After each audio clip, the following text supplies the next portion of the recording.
Assalamualaikum Pak Ustadz. Waalaikumsalam warahmatullahi wabarakatuh. Alhamdulillah sehat Pak Ustadz. Alhamdulillah. Maaf nih mengganggu waktunya Pak Ustadz. Sahabat beriman, kali ini kita akan bincang-bincang sedikit mengenai penyakit yang memang banyak sekali terjadi di masyarakat kita ya. Itu asma atau sesak napas. Asma lah yang sering kita jumpai, yang kadang sembuh kalau diobati nanti kumat lagi. Asma itu ada macam-macam, ada yang dia mengeluarkan suara wik, ada yang dia hanya sesek aja gitu. Itu Pak Ustadz. Sementara banyak sekali terjadi di masyarakat kita tentang penyakit yang satu ini. Kadang-kadang memang mengerikan sekali ya, sampai dadanya terbungkuk, menahan sakit barangkali gitu. Nah, kali ini kita akan bertanya kepada Pak Ustadz Danu mengenai penyakit asma tersebut. Kira-kira penyebabnya atau hubungannya dengan akhlak itu yang seperti apa Pak Ustadz? Monggo Pak Ustadz. Penyakit asma ini menurut dokter sih gampang ya, tinggal ini aja. Tapi kalau sudah akut itu kan tetap harus rawat inap dan sebagainya. Apalagi kalau sudah kadar oksigennya itu sangat rendah ya. Dilihat TB nggak ada, ini nggak ada, sesak nafas. Tapi memang sesak nafas itu ya begitu itu. Napasnya susah. Sangat susah. Itu tetap dibantu oksigen walaupun tidak ada TB, tidak ada peradangan, tapi sesak nafas. Nah, asma ini memang kalau di Indonesia sangat banyak. Di dunia itu sebenarnya banyak. Kasus-kasus asma itu ada hal yang lucu menurut saya ya. Kalau di negara barat atau negara lain dan juga di Indonesia itu asma itu bisa seperti ini. Contoh, suatu ketika ada seorang ibu hamil mamanya. Suatu ketika ibu hamil, kemudian pada saat dia hamil dia kaget dengan sesuatu keadaan itu, kaget sekali, terus dia ambil nafas terusan, kaget, dan kagetnya ini berhari-hari dia ingat terus. Nah, kagetnya berhari-hari ini ingat terus. Memang kasus-kasus seperti ini nggak akan diingat-ingat oleh orang-orang seperti kita. Orang-orang kita itu jarang sekali mengingat yang masa-masa lalu. Karena masa lalu itu masa terbelakang yang nggak perlu diingat. Tapi menurut saya itu tetap harus diingat agar kita bisa meningkatkan keimanan kita kepada Allah. Jadi pelajaran kira-kira itu Pak Ustadz. Tapi kalau orang-orang yang lain nggak mau ya biarin aja, nggak apa-apa. Tapi saya akan mengingatkan bahwasanya asma itu salah satunya bisa dari itu, dari ketakutan, kaget mendadak, kemudian diingat-ingat. Dia ingat setiap saatnya itu, ingat setiap harinya, maksudnya ingat tadi aduh kaget sekali mamanya. Besok lagi dia cerita, besoknya ceritain. Kalau ada anak di kandungan ini, sebenarnya dia tidak sadar bahwa dia memasukkan sesuatu karakter yang menjadikan dia pada waktu itu kaget, atau memang itu bisa menjadikan nafas itu memburu dengan kuat. Nah, itu bisa. Sehingga nanti anaknya itu lahir itu sesak nafas. Diawali dari orang tuanya. Diawali dari orang tua yang seperti itu, kaget itu ya, kagetan gitu ya. Atau diawali dari orang tuanya yang sebelum dia hamil anak yang asma ini, dia itu jengkel sama orang tua atau sama mertuanya, tapi diam. Marahnya itu diam, disimpan aja. Nah, itu sama, itu akan menjadikan asma. Dan yang tipe ini disimpan, anaknya lahir asma ini susah sekali sembuh. Susah ya, saya bilang susah. Ada yang sembuh, ada sih insya Allah. Tetapi dengan karakter si anak tidak sama dengan karakter orang tuanya. Umpamanya yang jengkel disimpan kepada orang tua itu ibunya, tapi karakter anak itu ikut karakter ayahnya yang happy aja. Nah, ini bisa hilang. Bisa hilang, insya Allah bisa hilang. Tapi kalau karakternya ikut diem sama ibunya, nggak bisa hilang. Nggak bisa hilang itu. Nah, rata-rata biasanya asma itu rata-rata ya yang di sisi itu. Kemudian ada asma yang di Indonesia yang paling banyak. Nah, di Indonesia yang paling banyak ini asma ini rata-rata adalah ilmu turunan dari orang tua sebelumnya masuk ke anak. Kemudian ada ilmu lain yang musuhnya ilmu dari orang tua itu masuk ke anak juga karena saling benci, saling dendam. Pokoknya gini tuh. Kamu dengan saya nih Tung. Ya. Kamu belum memperkenalkan dirimu loh tadi. Sudah. Belum ya? Bersama saya Tung dan guru kita Ustadz Danu. Oh ya? Oh sudah, berarti saya nggak dengar. Berarti saya ngelamun jadi. Iya, jangan Pak Ustadz. Hah? Ngelamun mikirin Loh, Mercy ya. kalau kamu itu iklan nggak boleh. Ngelamunnya gini loh. Kalau kamu itu kan sudah ada gaji setiap bulan. Jelas. Kalau saya itu gajinya nggak jelas. Nggak jelas ya. Nggak jelas ya. Apa? Hitung belum salam tadi. Nanti kita ambil di terakhir opening. Salam apa? Assalamualaikum. Sudah. Oh sudah, itu bagus. kita Kan kameranya ngalamun. Berarti tadi pagi belum menyediakan makanan nih kayaknya. Oke, kita bahas lanjut. Ini nggak apa-apa nih ya. Oke, kita bahas lanjut. Jadi yang terbiasa kayak begini nih tuh. Kamu punya ilmu, saya punya ilmu, dan kamu sama saya itu berantem dan benci, saling benci. Yang berantem fisiknya atau ilmunya? Ya kamu sama saya berantem. Ya. Berantem, jadi sudah saling benci gitu ya. Ya. Kamu punya ilmu, saya punya ilmu, ya benci, pernah berantem fisik. Gitu.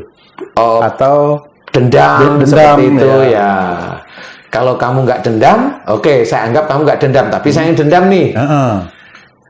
Suatu ketika ilmumu itu turun ke cucumu. Nah, saya punya ilmu saya ngejar ilmumu yang turun ke cucumu. Jadi ilmu itu masuk ke dada cucumu, ilmu saya nyerang di dada.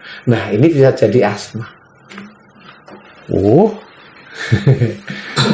Ya, dengan kecenderungan si anak ini memang nggak taunya punya sifat dia kalau marah diem. Nah, itu pasti nanti di dada. Seperti itu. Nah, asma di daerah Indonesia rata-rata biasanya itu. Karena ilmu yang menyerang ilmu. Iya, ilmu yang menurun ke anak cucunya diserang dengan ilmu lawannya. Dan masuk itu. Nah, nggak bisa keluar. Wah, itu taunya gimana Pak Ustadz ya? Ya nggak tahu, itu buat jadi pelajarannya aja. 2 tambah 2, 4 udah jadi pelajaran, nggak usah tahu. 2 tambah 2 integralnya begini, capek nanti kita nggak akan selesai ngerjain ujian matematika. Jadi nggak usah dipikir. Ini ilmu sebenarnya yang memang teman-teman dokter memang nggak tahu, taunya sesak aja. Nah, bagi teman-teman yang lain, teman-teman beriman ya nggak tahu, taunya sesak. Nah, nanti kalau diobatin ke orang pintar ya nggak akan bisa sembuh. Karena ya, orang pintar itu juga rata-rata ilmunya dimasukin ya nggak bisa. Malah nyatu itu nanti. Ada teman yang berobat itu sampai ke hal-hal yang kayak dia harus makan hatinya kelelawar gitu Pak. Itu kadang dia bisa sembuh waktu dia makan itu, tapi nanti beberapa bulan lagi kumat lagi. Ya itu nggak bisa dikatakan sembuh ya. Sembuh itu kan ya nggak kumat. Seperti itulah rata-rata yang biasanya itu dia asma seminggu sekali, seminggu 2 kali, ya paling tidak sembuh itu setengah tahun itu dia nggak asma, itu bisa dikatakan sembuh. Tapi kalau kumat ya, berapa 1 bulan udah lagi seperti itu. Jadi itu nggak bisa dikatakan sembuh. Apalagi nanti kalau udah hanya meredam sesaat gitu ya Pak. Hanya meredam sesaat. Apa karena ilmu yang masuk itu takut sama hati kelelawar itu? Gitu bisa juga gitu Pak Ustadz ya. Kali. Atau hati kelelawar itu juga mengandung makhluk yang ditakuti oleh ilmu tersebut, begitu? Ya kali juga ya, kali ya. Karena saya nggak pernah meneliti yang seperti itu, jadi kali aja. Tapi kan tidak semua orang itu sembuh dengan seperti itu. Dia hanya cerita istilahnya. Kalau memang mau bertanya betulan ya tanya sama dokter peneliti atau memang meneliti hati kelelawar itu isinya apa. Kemudian dia teliti di asma itu jadi seperti ini.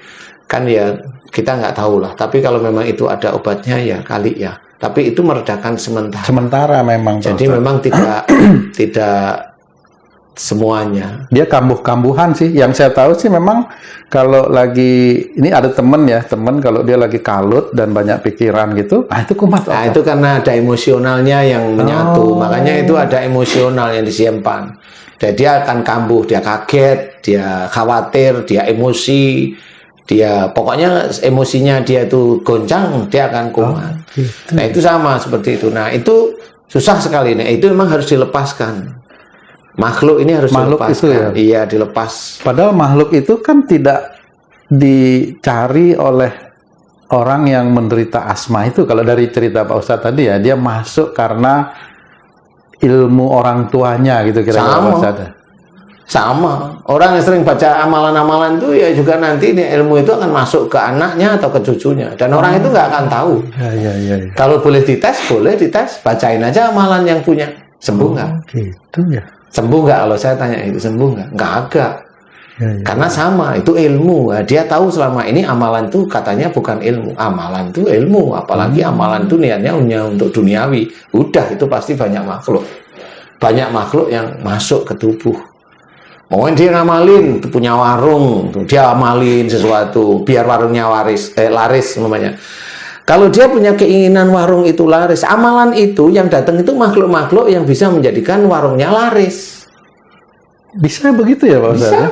Dan orang meyakini bahwa itu dari Allah aja, padahal itu bukan dari makhluk. Lah, kalau ini malah kita membahas masalah yang tidak kelihatan ya, tapi mungkin bisa menarik juga. Bagaimana jin itu bisa membuat orang itu tertarik ke warung? Apa jin itu juga membaca pikiran orang atau? Ya memang seperti Oh gitu Pak Ustaz? Ya. Orang itu kalau sudah punya niatnya duniawi, bukan karena Allah Ta'ala, jin itu tahu, di dekat-dekatnya dia tahu. Itu ada sinyal, kalau istilahnya orang buka itu, buka frekuensi. Buka frekuensi yang dia ingin apa? Dia ingin warungnya laris, itu kan frekuensinya otaknya dia begitu. Kemudian dia ingin bacaan ini mamanya, bacaan ini dibaca, frekuensinya itu ditebar istilahnya. Nah, nanti jin-jin yang punya itu dia akan tertarik dengan seperti itu. Nah, pada waktu itu dibaca, itu sesuai dengan apa yang dia inginkan. Nah, ini makanan saya, dia mau jaga warungnya. Kemudian dia mulai nyebar, warung itu laris, kalau laris berarti ini nyebar ke banyak orang yang hampir suka dengan makanan yang seperti itu. Jinnya nyari, gitu. Sehingga orang-orang itu makan di situ tuh selalu enak, selalu pengen makan di situ. Nah, selalu pengen itu apa? Nah, itu namanya memaksa orang untuk memakan di dia. Jadi bukan karena keinginan hati nurani, tapi dia punya keinginan yang didobelin ya, ditunggangi dengan jin yang memang dipergunakan agar makanannya itu terasa enak. Dan itu halal atau? Ya, haram. Wah? Haram lah, ngapain dia bilang halal? Tapi bisa terjadi Pak Ustadz ya? Ya bisa, tukang sihir itu banyak. Astagfirullah. Nah, haram sama. Itu haram. Terus bagi orang yang memakan makanannya itu? Ya haram ya. Sama. Ya, haram. Waduh. Itu haram.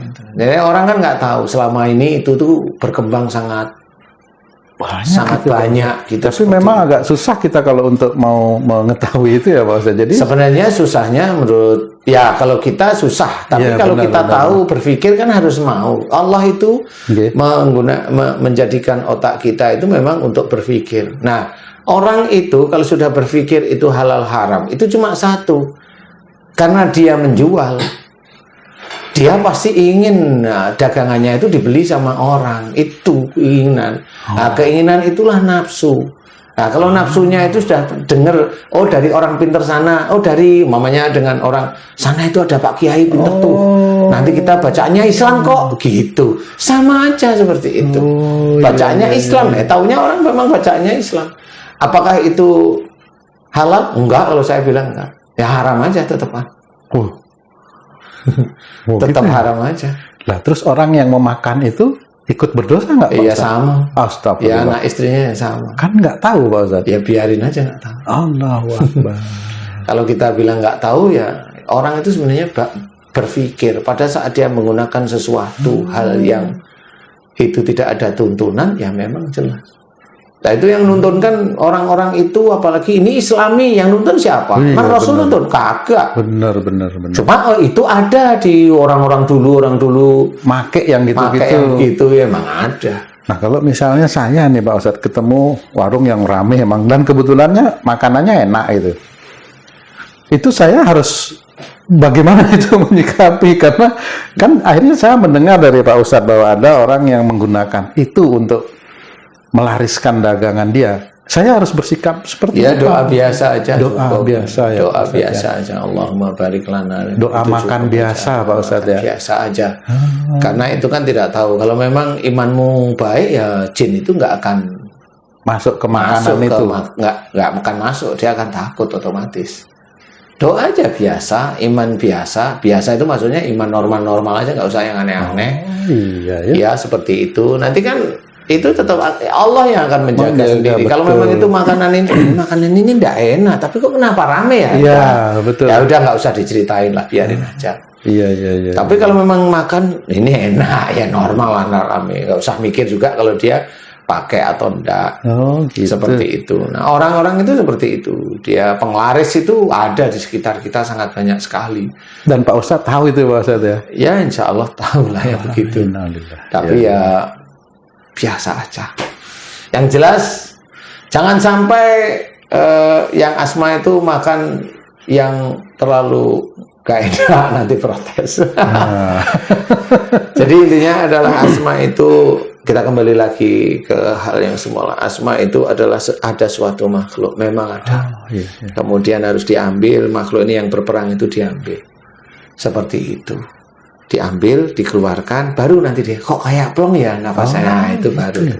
Itu caranya gimana Pak Ustadz untuk orang yang... Ya kalau orang biasa ya didoakan, kalau memang itu ada peperangan di dadanya si anaknya, nah itu harus mohon ampun ya Allah jika ada peperangan antara ilmu dari orang tua sebelum kami gitu. Oh. Aku mohon kepadamu agar engkau ampuni dosa orang tua sebelum kami. Aku mohon agar ilmu dari orang tua sebelum kami engkau lepaskan, dan ilmu dari orang yang berperang dengan ilmu orang tua kami, Iya. aku mohon agar engkau lepaskan. Jadi memang mohon dilepaskan aja. Kalau mohon maaf nih Pak Ustadz, saya jadi banyak tanya. Contoh konkret ilmu yang bisa berperang itu seperti apa kalau terjadi pada orang tua kita? Apa karena dia memang mencari ilmu? Contoh aja misalnya ilmu untuk kekebalan misalnya. Terus nanti ketemu sama orang yang tidak suka sama dia, yang punya ilmu Harimau. Nah, Iya, seperti gitu Pak Ustadz? Iya. Oh. Dia punya ilmu harimau, dia ini punya ilmu harimau, berantem ya berantem aja nanti diturun anak-anak turun itu pasti berantem. Insya Allah pasti seperti itu. Memang tidak semua anaknya sih seperti itu, karena memang ada hal-hal tertentu aja yang menjadi ujian atau musibah bagi keluarga tersebut. Kalau kembali ke masalah yang mengenai kaget itu Pak Ustadz, itu kaget itu dia kaget melihat sesuatu yang menakutkan, atau kaget dia mendengar berita yang menggembirakan, atau kaget yang seperti apa Pak Ustadz? Bisa aja menakutkan. Menakutkan ya? Menakutkan. Kalau menggembirakan nggak kaget, bahagia namanya. Kaget dulu terus bahagia biasanya gitu Ya, Pak? bahagia aja. Bahagia aja ya? Nggak ada kaget. Iya, Kaget itu pura-pura. Senang aja dia. Iya. Namanya benar, ini kamu tak kasih mobil. Terus aduh, sesak napas. Ada mungkin banget itu. Iya benar. Ya. Oh, jadi kasusnya itu memang kebanyakan dari ilmu ya Pak Ustadz kalau di Kebanyakan Indonesia. di Indonesia itu ilmu. Kalau di negeri barat itu biasanya keadaan lingkungan, dia ketakutan yang Takutan berlebih. itu bisa jadi sesak ya. Insya Allah bisa pada waktu dia hamil atau sebelum hamil persis. Dia itu ketakutan, dan dia ketakutan itu dipikirin terus sama dia. Nah itu anaknya bisa aja asma. Ya.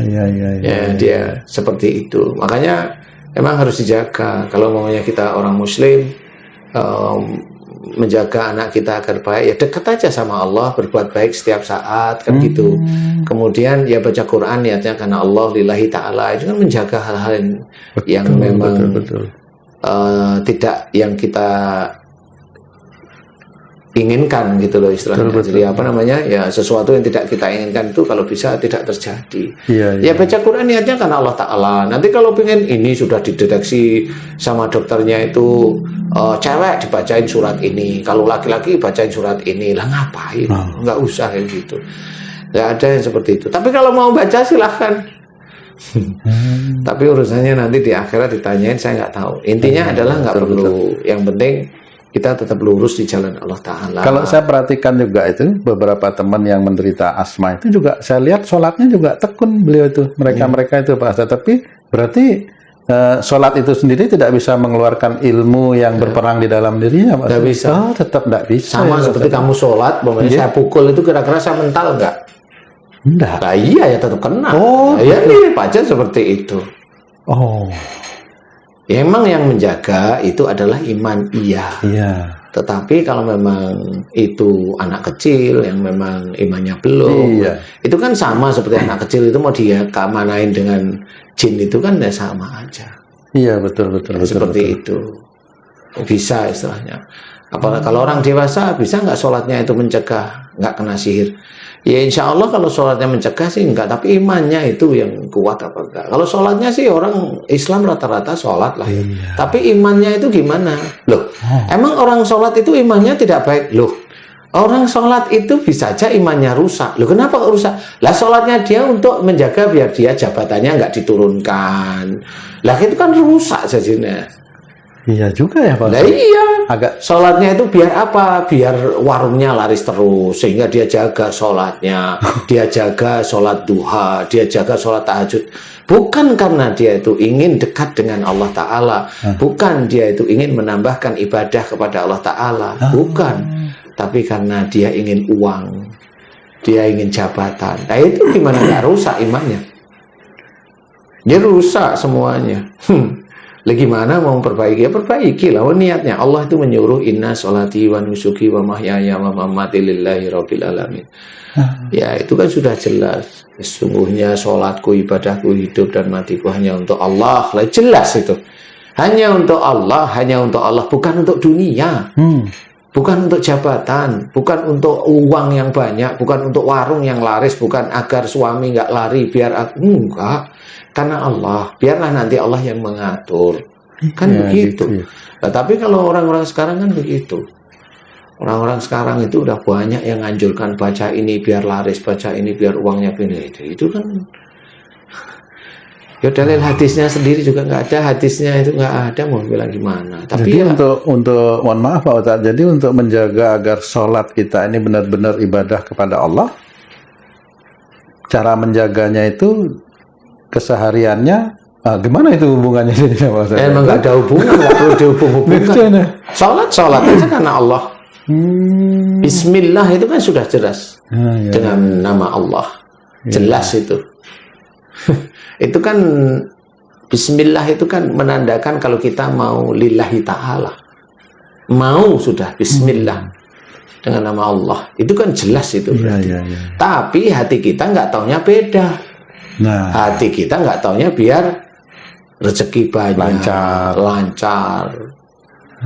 Dia memang berdoa rezeki biar berkah, tapi caranya enggak. Sama seperti saya nyuri, biar dapat berkahnya nyuri gimana? Ya nggak bisa. Kok mau menipu Allah gimana? Ya. Karena nanti kalau yang saya dengar ini, yang pernah saya dengar dalam penghisapan itu kan yang pertama kali dilihat sholatnya Pak Ustadz.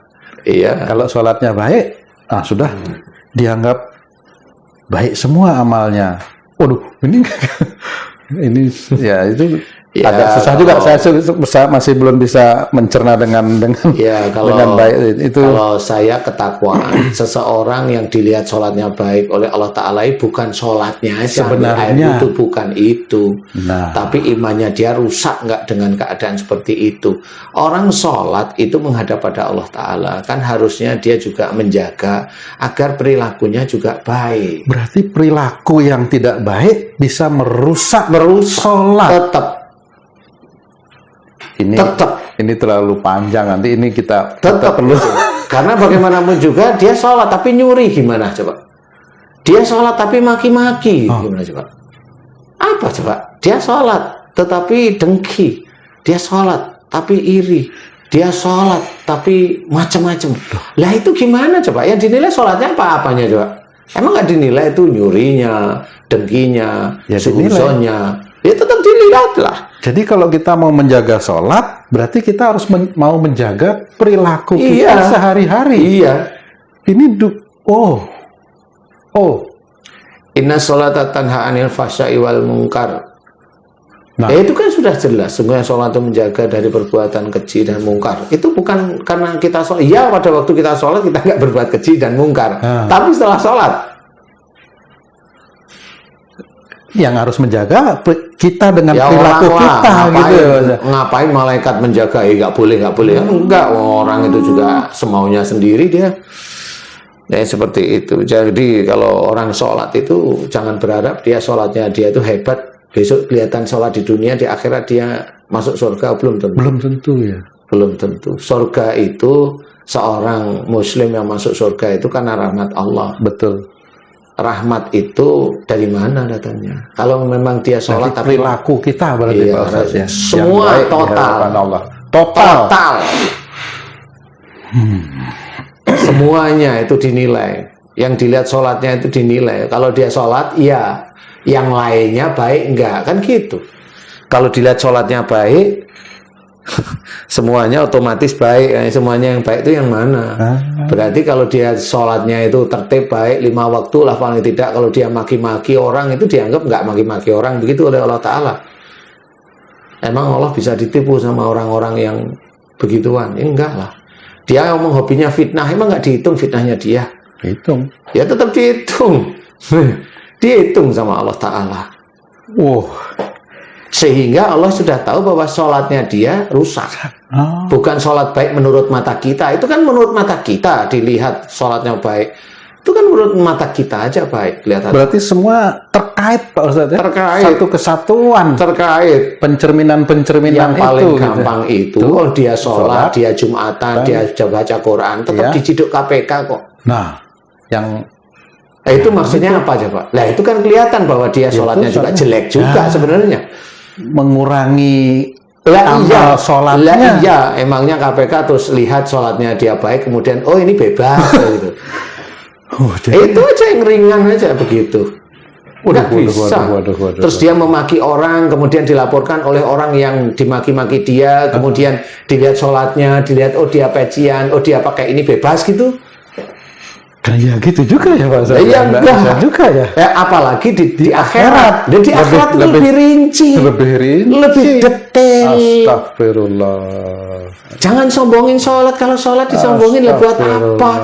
Hanya sombongin sholat tuh hancur kok sudah kok. Mau apa?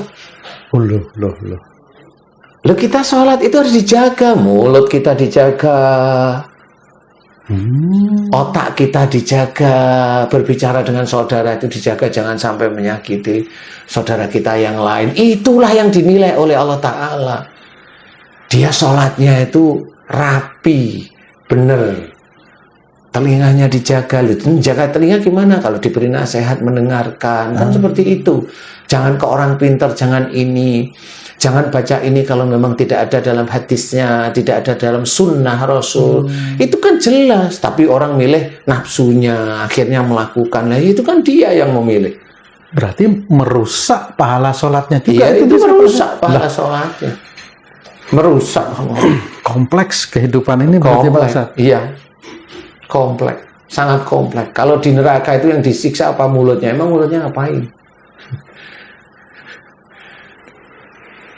Kemudian yang disiksa otaknya, emang otaknya ngapain? Coba berpikir yang disiksa telinganya, yang potong lidahnya, emang lidahnya ngapain? Yang dipotong tangannya, emang tangannya ngapain? Kan bisa berpikir, tangan itu ngapain coba?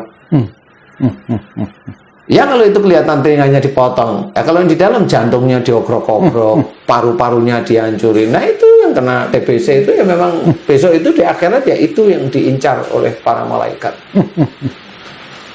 Serius nggak main-main itu. Allahu Akbar. Nah inilah yang harus kita pikirkan. Akhlak itu harus kita benahi. Allah itu menjadikan Rasulullah terlahir di muka bumi itu untuk menyempurnakan akhlak. Nah selama ini memang belum pernah ada orang itu meneliti akhlak Rasul yang begitu mulia itu hasilnya apa. Emang hasilnya uang yang banyak? Iya ya. Kan enggak. Iya ya. Ya sehat aja Rasul. Iya. Sehat. Nah inilah yang harus kita pikirkan. Sehatnya Rasul dari mana? Orang nggak pernah berpikir. Betul. Iya. Ya sehatnya Rasul karena memang Rasul menjalankan perintah dari sisi akhlak yang mulia. Allah sudah menyuruh pada diri Rasul itu adalah suri toladan yang baik. Nah kan sudah dijelaskan. Loh kita ngomong baik-baik kok dijelek-jelekin, itu kan lucu. Kita memberikan ilmu yang terbaik dijelek-jelekin. Masa sakit dari marah? Loh kan lucu. Iya. Yang ngomong itu malah orang yang kelihatannya dia itu tahu agama. Kan lucu jadinya. Dia kan nggak pernah meneliti, emang meneliti dia saat itu mau ditanyain, mamanya ya ditanyain, emang kamu meneliti marah itu berhubungan dengan sakit? Kan dia jawab enggak lah, kok ngomong? Berarti kamu nipu, nggak neliti, nggak punya bukti, tapi ngomong dari mana? Berarti nipu dia. Betul. Nah orang yang ketipu dia seneng-seneng aja, ya akhirnya dia memberikan itulah yang namanya fitnah. Dan itu menjadi dosa jariah. Nah, itu kan orang nggak pernah berpikir. Otak ini dipergunakan untuk berpikir. Dan itu kalau dia masuk ke taklimnya itu semuanya menyebarkan dosa jariah. Emang enggak? Iya, betul. Kecuali ada taklimnya ngomong, oh berarti salah itu guru saya. Ngomonglah yang benar, karena dia tidak meneliti dia. Dan dia benar. Kenapa? Dia tidak pernah membuktikan bahwa jangan marah ini, yang sakit ini sembuh. Nggak pernah. Berarti dia nggak meneliti. Nah itu kenapa? Karena iri aja. Orang yang begitu tuh iri sebenarnya. Nah inilah yang harus kita ketahui. Sebenarnya penyakit itu banyak yang harus kita ulas, tetapi yang baru kita ulas ini asma. Bagaimana caranya? Mohonkan ampunan agar ilmu ini dikeluarkan oleh Allah Ta'ala, kemudian agar ilmu yang sering terperang itu juga dikeluarkan oleh Allah Ta'ala. Mohon, setelah mohon dikeluarkan, memuji Allah subhanallah walhamdulillah wala ilaha illallah sampai akhir. Pujilah Allah terus menerus, karena memang kita tidak punya kekuatan. Kita dengan jin, kita tidak pernah tahu sifatnya jin kayak apa. Mintalah pada Allah, karena Allah itulah yang menciptakan jin. Biarkan Allah apa yang kita inginkan agar jin itu keluar. Ya mohon pada Allah Ta'ala, keluarkan ya Allah. Karena saya nggak mampu, nggak punya kekuatan untuk mengeluarkan. Betul. Seperti itu. Jangan kita merasa punya pedang terus kita golokin jinnya satu-satu lah. Ngapain? Itu kan sombong itu namanya. Serahkan sama Allah, karena apa? Memang jin itu sifatnya macam-macam, kita nggak tahu. Betul. Kalau Allah kan biarin Allah aja yang ngatur kan gitu. Betul. Bukan Quran dikebukin untuk ngeluarin jin. Lo ngapain? Kalau nggak pukul-pukulin keluar jin itu kan yang kata dia sendiri goib, lo ngapain dipukul-pukulin? Kan gitu ya, harus berpikirlah normal, real. Sudah gitu. compang-camping. Nah, itu udah kacau balau sebenarnya kalau itu diomongkan dengan serius ya. Betul. Mereka salah. Mereka salah karena nggak ngerti. Ngomong ngerti lah kan bingung juga kita itu. Kenyataannya juga nggak selesai. Makanya kalau ini urusannya dengan jin, mohonlah kepada Allah Ta'ala, karena memang kita tidak punya kemampuan. Betul. Jadi Allah nanti yang akan melihat iman kita, amal soleh kita, itu Allah itu.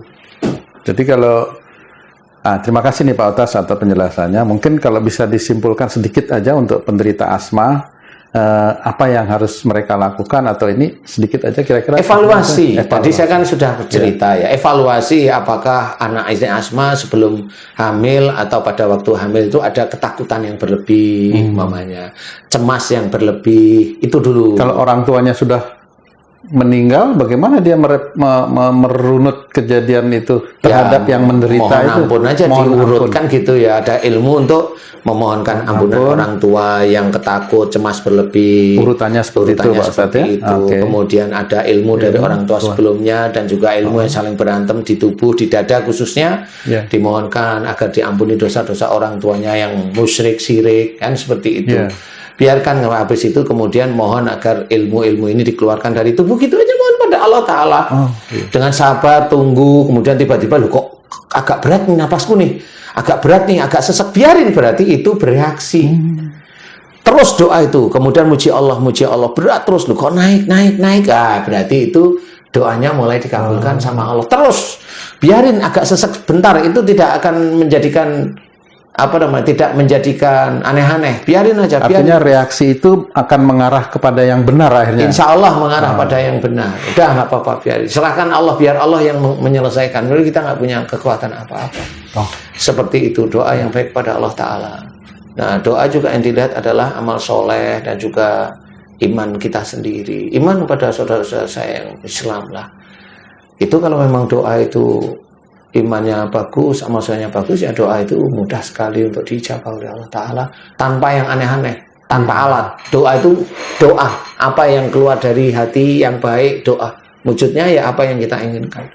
Jadi kalau ingin warungnya ramai, doa, ya Allah, aku mohon padamu agar engkau berikan warungku itu ramai banyak orang yang datang dan suka dengan masakan saya. Tapi juga harus ingat, masakan itu dicoba. Oh, kalau iya, masakan betul. itu tuh nggak enak, ngaku-ngaku enak, ya salah juga. Malah mau nipu, malah itu nanti Pak Ustadz. Ya bukan mau nipu, tapi ya mau evaluasi lah. Nipu doanya itu Pak Ustadz. Ya kalau nipu doanya Cukup enggak begitu sih, ya. bisa ya Pak Ustadz? Ya sebenarnya Cukup itu ya. kan yang Itulah dilihat yang- hanya iman sama amal soleh sama Allah Ta'ala. Betul, Kan gitu. betul. Hanya di titik itu. Kalau memang itunya sudah benar, ya sudah. Memang kalau memang itu masakannya benar, ya udah. Pasti sejalan itu. Bukan berarti terus karena masakannya sebenarnya biasa-biasa aja. Ya ini wah, rame lah. Itu kan ada sesuatu. Ya nggak suzon. Tapi rata-ratanya seperti itu. Dan yang betul itu dilakukan, itu insya Allah haram di hadapan Allah Ta'ala. Jangan lakukan, karena harta itu haram dan pasti akan dipertanggungjawabkan besok di akhirat. Dan itu yang harus diketahui. Jangan sekali. Baik. Insya Allah seperti itu. Baik Pak Ustadz, terima kasih atas penjelasannya karena waktu kita juga sudah mepet ini. Pak Ustadz banyak kegiatan, terima kasih Pak Ustadz. Nah, sahabat beriman dimanapun berada, banyak sekali yang bisa kita petik dari pembahasan tadi ya. Tadi Pak Ustadz mengatakan bagaimana kita menjaga sholat agar sholat itu betul-betul menjadikan satu ibadah yang punya nilai tinggi dan beramal soleh, yang menjadi amal soleh di hadapan Allah dengan perilaku kita. Banyak sekali mengenai ilmu yang masuk ke tubuh kita, terus ada lagi bacaan-bacaan, amalan-amalan untuk laris lah, untuk ini. Banyak sekali tadi yang mungkin nanti di kesempatan yang lain bisa kita bahas satu-satu. Nah, sampai di sini perjumpaan kita, sahabat beriman. Mudah-mudahan ini bisa bermanfaat buat diri saya sendiri dan buat sahabat beriman dimanapun berada, agar bisa meningkatkan keimanan dan ketakwaan kita kepada Allah. Terima kasih. Wassalamualaikum warahmatullahi wabarakatuh. Waalaikumsalam.